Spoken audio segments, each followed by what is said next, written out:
ഒരു 4-5 മാസം മുന്നേ, കൃത്യം പറയുകയാണെങ്കിൽ ഒരു ഒക്ടോബർ മാസത്തിലൊക്കെ ഞാൻ ഒരു പണിയും ഇല്ലാണ്ട് വീട്ടിൽ വെറുതെ ഇരിക്കുന്ന സമയം വെച്ചാൽ രാവിലെ എണീക്കുക, തിന്നുക, ഫോണിൽ കളിക്കുക, ഉറങ്ങുക. അതുതന്നെ റൊട്ടീനായിട്ടുള്ള സമയമുണ്ടല്ലോ. ആ സമയത്ത് ഞാൻ വിചാരിച്ച് ഒരു യൂട്യൂബ് ചാനൽ തുടങ്ങാമെന്ന്. ആദ്യമൊക്കെ ഒടുക്കത്തെ ആവേശമായിരുന്നു. കടയിൽ പോകുന്നു, ക്രാഫ്റ്റിൻ്റെ മെറ്റീരിയൽ വാങ്ങുന്നു, വീട്ടിൽ വരുന്നു, വീഡിയോ എടുക്കുന്നു, എന്തെല്ലാമായിരുന്നു. ആവേശമൊക്കെ 2 ദിവസത്തേക്ക് ഉണ്ടായിരുന്നുള്ളൂ. 3ൻ്റെ അന്ന് സാധനങ്ങളൊക്കെ പെട്ടിക്കയറ്റി.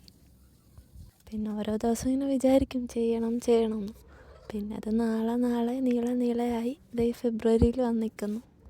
ഇപ്പോഴാണെങ്കിലോ ഒടുക്കത്തെ കുറ്റബോധവും, അന്നേ അങ്ങ് തുടങ്ങിയാൽ മതിയായിരുന്നു എന്ന്.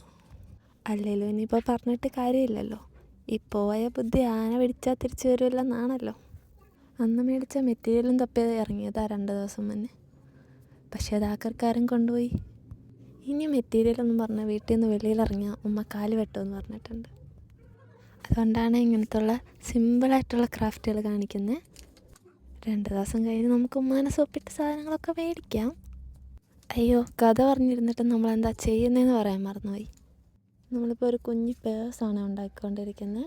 അങ്ങനെയുണ്ട് സംഭവം, ക്യൂട്ടല്ലേ? എല്ലാവർക്കും വീഡിയോ ഇഷ്ടപ്പെട്ടിട്ടുണ്ടെങ്കിൽ ലൈക്ക് ചെയ്യണേ, ചാനലൊന്ന് സബ്സ്ക്രൈബും കൂടെ ചെയ്യണേ.